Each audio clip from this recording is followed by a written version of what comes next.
Dunia huwa inatubabaisha kidogo, inatupelekesha kweli, unaona kama vile hufi, japokuwa una uhakika wa kufa. Unajisogezea, unasema kwani lini? Leo? Hapana. Kesho? Hapana.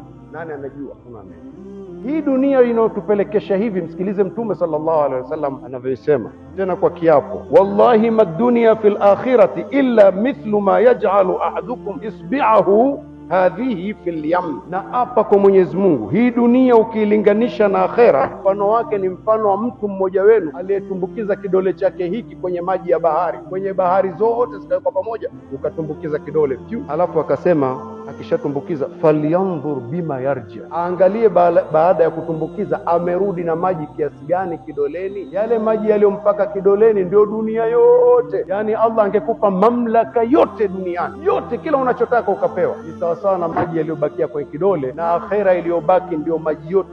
Nini akili isikae sawa hapa? Tukaangalia vizuri, unaweza ukafaidika na kila ulichopewa, lakini lengo liwe ni kumrejesha Allah subhanahu wa ta'ala. Allah atujalie kuwa katika hao.